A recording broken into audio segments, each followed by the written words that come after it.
and deep-seated admiration as we celebrate these unparalleled educators for their undying commitment to the venerable cause of basic education. I really wish to congratulate Mr. Mokolwane Eric Masweneng from the Tutwaneng Secondary School in Papama in Limpopo. He is Deputy President amongst the 50 nominees international, 50. See how big the world is.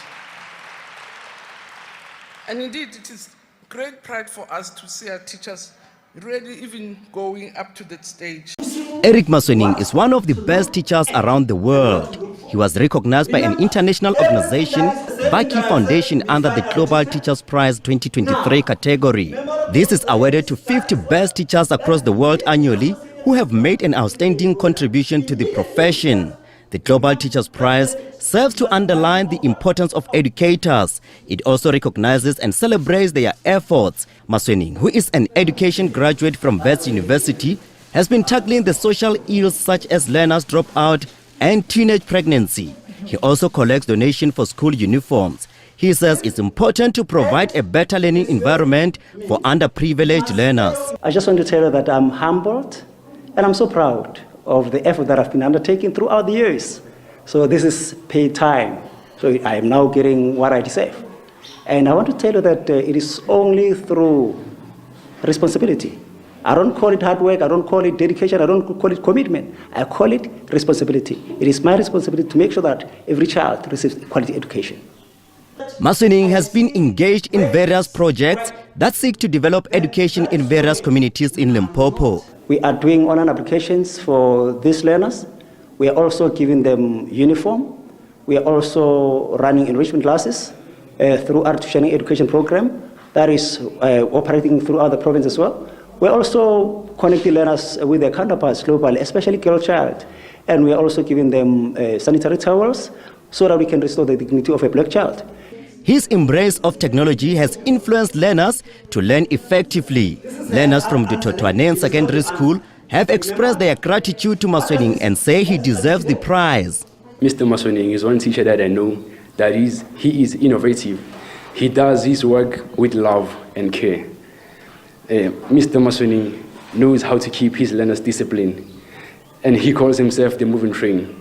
And actually, he is the moving train. I would like to congratulate him, and I am not surprised because he's one of the best teachers and one of the greatest teachers around the world, eventually as he even made to the top 50 around the world. So, and he is a role model to us. When I see him, I just see like my role model, the best. I see the greatest impact of all times. Mpanama community members also describe Masweneng as a beacon of hope for the community. They say he came with new learning technological methods to advance and better the education of the learners. I said to him, as a young teacher like him, he must work hard so that he can bring another awards to us, because we are more proud about him. As young as he is, I said to him, be honest with yourself and be strong. You must walk tall as a young man. Don't look backwards. And always focus what you want to achieve in life. Then it will be achieved. What I like about Mr. Masweneng is that he's treating young children with respect and taking their education serious. He is able to bring and prevent them from abusing drugs. Another thing I like about him is that he's making education fashionable and interesting, because in this community, most people were illiterate. Masweneng says education has no boundaries and that the poor background of learners in the remote rural areas should not determine their future. He says this is not the end of his journey and he has vowed to continue with the development of young people's education. Amkoke Chomatau, SABC News, Mpanama. Amazing man that we have with us, who is a learner, he is one of the teachers. He's an educator that has been selected. Listen to this, South Africa. He has been selected as in the shortlist of the top 50 that is in line to win $1 million for the Global Teacher Prize of 2023. And I'm talking about none other than Mokolwane Masweneng, who is joining us now. He is an English teacher in the rural areas where everything we've spoken about, lack of resources, the ability to try and reach and teach young learners is a very difficult thing. And yet we have a living example of somebody who is doing it. So we have to celebrate you and we have to ask you, how do you do it? How do you do your job so brilliantly? And we know you do it brilliantly against all of these challenges that we've spoken about. Well, thank you, Leanne. A teacher is a lifelong learner. I just want to tell you that in rural areas, it's quite difficult, like you're saying, very, very difficult under the extremely difficult conditions. Since network, it's a problem in our area.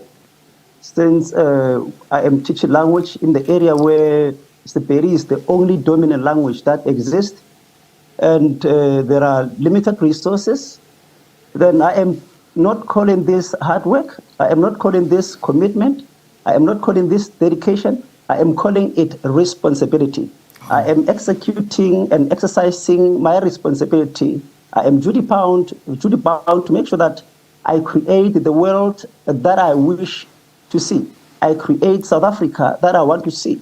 I create a better place that every single individual that comes out of my hands becomes a global citizen who is competent, who is able to challenge any situation. So working in rural areas is quite difficult, but I am extraordinarily working under those conditions and making sure that I uplift the life of a black child through exercising my responsibility as an educator. Mokolwane, just you speaking is inspiring me. I love what you've said there. That clip is something that I wish we could play over and over again, because I just think that you have nailed what being a teacher is all about. And I need to add that you've been chosen from, there were 7,000 nominations from 130 different countries, and you are one of 2 South African teachers that's been shortlisted. So I want to ask you, you know, I know you've told us what your commitment is, but you focus specifically on young girls as well, because you don't want to see teenage pregnancies. You want to see young girls getting ahead in life, getting a career and getting a great life going for themselves. How do you instill this into the young girls, particularly in the rural areas where, you know, sometimes you feel that, you know, you're never going to get out of there, but you teach that you can, anything is possible? Well, Leanne, you would understand that when you are in rural areas, particularly my village, where a girl child is beyond the mountains, they don't see beyond the area that I'm living in. And then I have undertaken it upon myself to make sure that I educate them. And in educating them, we must dispel the myth of patriarchy that is existing, so that a girl child could be able to stand out for herself. A girl child should be able to put education as the weapon for success, and to make sure that they do not depend on anyone for survival. That is what I'm trying to do.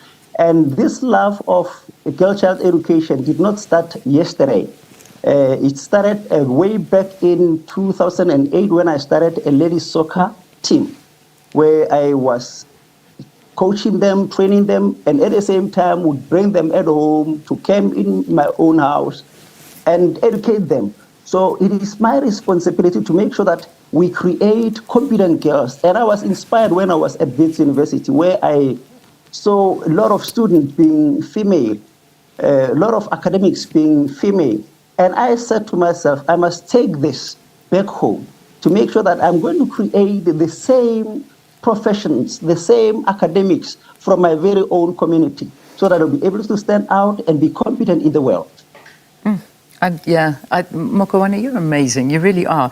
You know, Dr. Verity, doesn't this just sort of put a smile on your face? Because they do exist. You know, these incredible chosen individuals like we're joined with here that are doing the most incredible things. I mean, I ask you, Dr. Verity, I mean, Minister Angie Motshekga, you know, said or recognizes the need for teachers' professional development. She does. She's spoken about it. But if we had to look at the specific steps that need to be taken to ensure that teachers have access to training and the resources that they need, not everybody is driven by this passion. A lot of people need those other things that are going to help them in their profession. Yeah, absolutely. And I think that the majority, 99% of teachers love what they do, are well-intended and are trying to change the lives of young people. I just think we're here today with someone who is doing it at the best of the best. But, you know, this idea that there are teachers who are lazy or that they are not wanting to engage with their profession, it's simply unfair. Professional development models have not really come very far in the last 20 to 30 years. And I think that's an indictment on us in the education sector, because we're not making professional development engaging, and certainly not as engaging as we're trying to make the students learning. So we have to really bring it up to speed, and we have to understand, what do teachers want to be able to improve? What do they need, and what does job satisfaction look like? Certainly the Minister has committed to increasing the commitment to professional development, but I actually think it's about changing the mindset of how we do that. So big workshop sessions late afternoon for teachers who have just taught very large classes of students of disparate abilities and paces is a real challenge. Being a teacher in this post-pandemic world is really not an easy thing. And so I think we need to be giving teachers enough of a voice to be asking and telling what they would like to see from professional development, rather than sort of forcing what we believe works in traditional models. And that's where technology and teacher are not a trade-off with one another. If anything, that they actually should be unified together, so that we're bringing a more democratic approach to professional development to our teachers. Yeah, amazing, Dr. Varadi. I want to end this with our hero of the morning, but in fact there are two of you, because you're both contesting this amazing prize from the Vaki Foundation Global Teacher Prize for 2023, that $1 million prize, which is huge. It really is. The second one is Mariette Wheeler, a science teacher at Protea Heights Academy in Cape Town. And Mokolwane, you are at Dito Twaneng Senior Secondary School at Mpanana in Limpopo. So we need to give a shout out to this village that you're teaching in. If you win this money, what happens? What, will you buy a yacht and sail around the world, or will you continue to teach? What do you plan on doing? Let's dream together. Well, my dream is very big, of transforming South Africa and the world. I wish I could be the winner, so that I'll be able to build a school that will cater for the needs of a girl child, especially girls who are from families where parents are normal, so that we'll be able to take good care of them and ensure that they receive quality education, so that will be competent as well, so that they will be able to become global citizens. I am looking forward to making sure that I will build a school that will cater for the needs of orphans, especially girls. That would be amazing. And you will hear the results on what day? It's around the 18th of November. About the 18th of November. All right. We're thinking of you. 8th. Oh, the 8th of November. Yes. Okay. I'm putting that in my diary. We're thinking of you. We're wishing you the best of luck. Please send all our love to the young girls and boys that you are teaching. And thank you so much for being with us, both of you. It's been a pleasure talking to Dr. Corinne Varadi, the CEO of Idea and Educator, Mokolwane Eric Masweneng, who is a teacher.